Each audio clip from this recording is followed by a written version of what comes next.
They said the nation was born at noon. I was born before the echo of the announcement had even faded.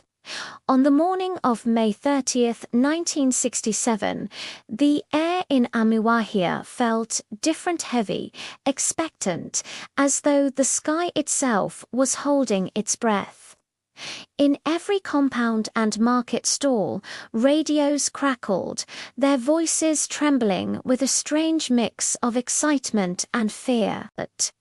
Men gathered in clusters under the shade of mango trees, their faces grim but their eyes bright. Women paused in the middle of their chores, listening intently. Even the children stood still, sensing the weight of the moment, without understanding why. Inside a small mud house at the edge of the town, my mother screamed. Her labor had begun just as the voice on the radio rose, clear and steady, declaring a new name to the world, Biafra. When I finally arrived, slippery and crying, the crowd outside erupted not for me, but for the new nation. The sound of drums suddenly thundered through the air. Someone shouted prayers of thanksgiving. Someone else wept openly, their sobs mixing with the cheers. My mother held me to her chest, exhausted, shaking, and smiling through tears she did not yet understand. Today, the old midwife said, her hands carefully tying the cord that connected me to my mother, 2 lives have been born. They named me Chukwudi God Exists. My father came in much later, breathless, his eyes burning with an intensity I would come to know weller, fire fueled by equal parts joy and terror. He didn't sit, he didn't smile, he just stared at me as if I were a prophecy, a living embodiment of the day's momentous events. This child, he said quietly, to no one in particular, will never live an ordinary life. He was right. I grew up with war as my constant shadow, while other children learned to count numbers. I learned to distinguish the sounds of approaching planes, the low drone of a reconnaissance craft, versus the high-pitched scream of a bomber, while other children counted the changing seasons.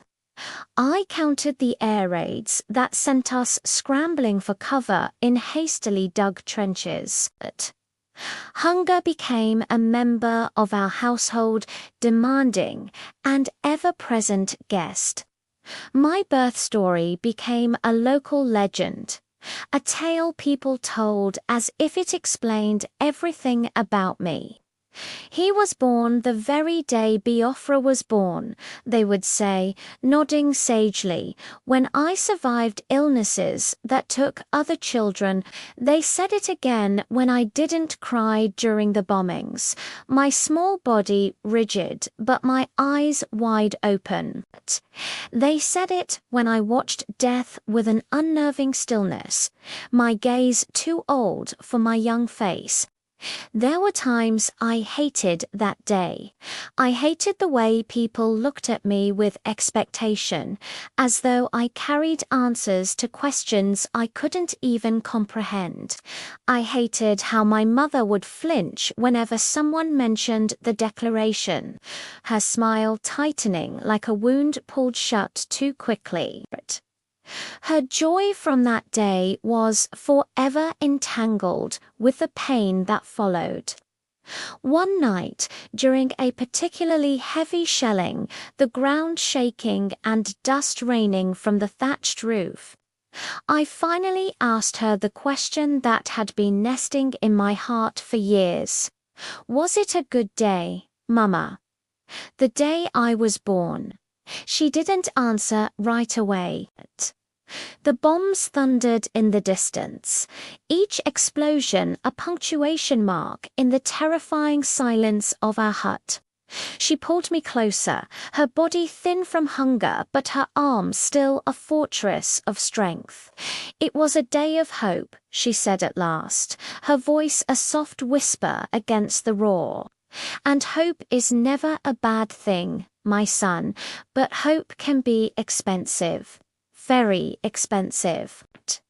The war officially ended before I turned 3, but it never truly left us. Biafra disappeared from the maps of the world, but not from our mouths. People spoke its name softly, carefully, as if it were both a prayer and a crime. My father returned from the front a quieter man, his boisterous laughter buried somewhere on a battlefield he could not reach. The war had taken something from him that he would never get back. As I grew, I began to understand what it meant to be born on a day that history wanted to both remember and forget. In school, teachers would skim over the chapters about the war. Among the elders, voices would lower when the topic arose. My questions were often met with half answers, with silences that spoke louder than any words could. Yet the past was everywhere. It was in the scars on people's bodies, in the empty chairs at family gatherings, in the haunted look in the eyes of men my father's age. On my 10th birthday, I found the courage to ask my father if he regretted that day. He looked at me for a long, long time, his eyes searching mine. "No," he said, his voice firm. "I don't regret the hope. I regret that the world did not protect what was born." Years passed. I left the village, went to university, and eventually had a family of my own. One evening, standing before my own children, I told them my story.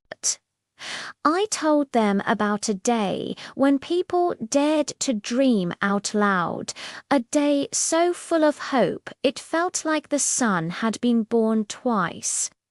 I told them about the hunger, about the courage of ordinary people, about the devastating loss.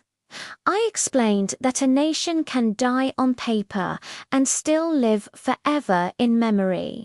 My daughter, her eyes wide with curiosity, asked, "So, does Biafra still exist, Papa?"